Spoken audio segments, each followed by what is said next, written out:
চাঁপাইনবাবগঞ্জের শিবগঞ্জ উপজেলার শাহবাজপুর ইউনিয়নের বাগিচাপাড়া গ্রামে জমি জমা ও আর্থিক লেনদেন সংক্রান্ত বিরোধকে কেন্দ্র করে এক গৃহবধূর উপর ভয়াবহ হামলা, শ্লীলতাহানি, ঘরবাড়ি ভাঙচুর ও লুটপাটের অভিযোগ উঠেছে।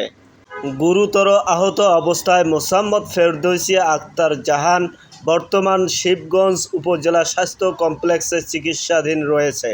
এ ঘটনায় তিনি থানায় লিখিত অভিযোগ দায়ের করেছেন। পুলিশ বলেছে, অভিযোগের ভিত্তিতে তদন্ত শুরু হয়েছে এবং ঘটনার সর্বোচ্চ গুরুত্ব দেওয়া হচ্ছে। লিখিত অভিযোগে ফেরদৌসী আক্তার জাহান উল্লেখ করেন, তার স্বামী মোহাম্মদ মাহিদুল ইসলাম সহ তিনি বাগিচাপাড়া গ্রামে বসবাস করেন।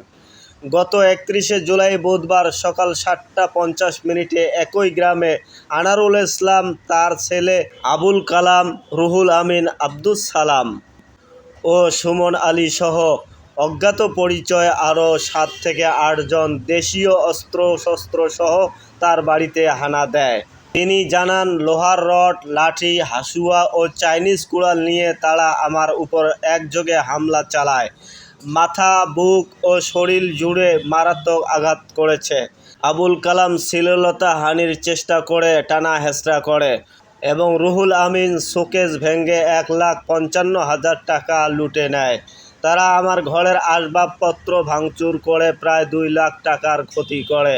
ফেরদৌসী আরও বলেন, আব্দুস সালাম লোহার রড দিয়ে মাথায় আঘাত করতে গেলে আমি বাধা দেই, এতে আমার বাম হাতের কবজি ভেঙে যায়। রুহুল আমিন ধারালো অস্ত্র দিয়ে কোপ মারলে বাম হাতে রক্তাক্ত জখম হয়। এতে আমি মাটিতে লুটিয়ে পড়লে তারা গলায় থাকা 1.5 ভরি স্বর্ণের চেইন ছিনিয়ে নেয়। মোহাম্মদ শফিকুল ইসলাম, চ্যানেল 36।